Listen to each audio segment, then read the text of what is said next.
Hello friend, আজকে 1 June of 2026 একটা অভিজ্ঞতার আমি সম্মুখীন হয়েছি, একটা নতুন অভিযোগের আমি সম্মুখীন হয়েছি। তো সেটাই সবার প্রথমে দেখাচ্ছি। এই যে অভিযোগ পত্র আমি ইতিমধ্যেই বানিয়ে নিয়েছি। অভিযোগটা আমি অ্যাকচুয়ালি করছি কিন্তু আমার বন্ধুকে সাহায্য করার জন্য। এখানে যেমন আমি ডেট দিয়েছি 1 জুন অফ 2026। এটা যে অভিযোগটা আমি করছি মূলত বাঁকুড়া সম্মিলনী মেডিকেল কলেজ হাসপাতালের ওপর, ঠিক আছে, যেটা আমাদের বাঁকুড়ার অনেকেই সরকারি হাসপাতাল বলে জানে, সেই হাসপাতাল ওপরে।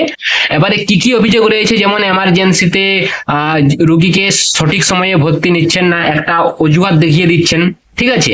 এইবারে 2-3 ঘন্টা ধরে রোগীকে মেঝেতে ফেলে রাখছেন। অভিযোগ কি না, কোনো একজন মহিলা নেই, মহিলা অ্যাটেন্ডেন্ট নেই, যেই কারণে রোগীকে ভর্তি নেওয়া হচ্ছে না। কিন্তু ভাই এমার্জেন্সি, এখানে এইসব দেখা মোটামুটি ঠিক না। সুপ্রিম কোর্টের একটা গাইডলাইন রয়েছে।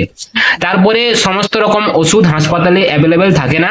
এই জিনিসটা অনেকেই বলে যে ওষুধপত্র সমস্ত কিছু নাও থাকতে পারে, কিন্তু ভাই স্বাস্থ্য আর চিকিৎসা এমন একটা জিনিস, সেটা আমাদের ইন্ডিয়াতে এখনো অতটা ইমপ্রুভমেন্ট হয়নি। আমরা যদি কমপ্লেন করি, আমরা যদি সঠিক জায়গায় বারে বারে আমাদের যে কথাবার্তা সেগুলো চিঠির মাধ্যমে বা ইমেলের মাধ্যমে তুলে ধরি, তাহলে হয়তো কোথাও না কোথাও একটা উন্নতির দিকে যেতে পারে, ঠিক আছে। এবার এখানে আমি সম্পূর্ণ ডিটেলস লিখেছি যে আমার বন্ধুর সাথে কি হয়েছে। এবারে সে হাসপাতালের যে খাবার দাবারের ব্যবস্থা রয়েছে সেটা কিন্তু খুব একটা ভালো রকম খাবার দাবার না, খাবারের গুণগত মান ঠিক না। যদিও এটা আমার ব্যক্তিগত অভিজ্ঞতা না, কিন্তু কমপ্লেনের সাথে এটাও আমি জুড়ে দিয়েছি। এবারে আমার কি কি দাবি রয়েছে সেগুলো আমি এখানে পরে লিখেছি। এটা একটা ইমেল ড্রাফট, এটাকে আমি বানিয়ে নিয়েছি। আজকাল ইমেল ড্রাফটকে বানানো খুবই সহজ, মোবাইলের মাধ্যমেও বানানো যেতে পারে।